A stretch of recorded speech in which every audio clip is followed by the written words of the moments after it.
थांबा थांबा थांबा थांबा थांबा थांबा. अरे त्याला कोण घाबरतंय? थांबा ना.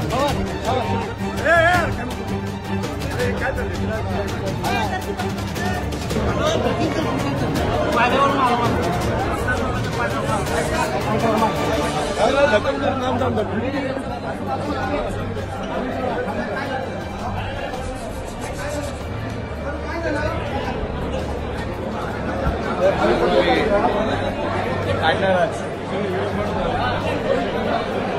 शिवीगाळ केली. अरे बाबा मी निघालोय, माझं कामकाज संपलंय.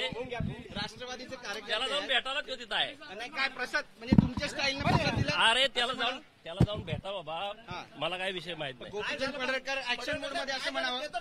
अरे बाबा मला काही माहित आहे, तिथं जाऊन भेटायला.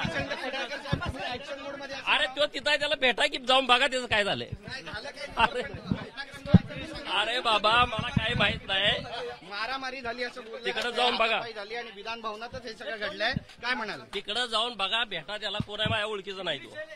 पण राष्ट्रवादीचे कार्यकर्ते आहेत, जितेंद्र आव्हाड यांचे जवळचे असं सुद्धा बोललं जातं. मला माहित नाही तो कोण आहे आणि मी बघितला पण नाही. तिथं जाऊन बघा तो. मग नेमकी मारामारी कोणी केली? काय मला माहित नाही कोणी केली. की तुमच्या कार्यकर्त्यांनी? मला माहित आहे तिथं गर्दी खूप आहे, बघा जाऊन. नाही नाही गेला, बाहेर गेला, बाहेर गेला. बाहेर मैदानात बघतो म्हणा. मैदानात येत होता सरळ आणि अचानक येऊन त्यांच्या अंगावर आले. त्याला मग हिंमत मैदानाच्या बाहेर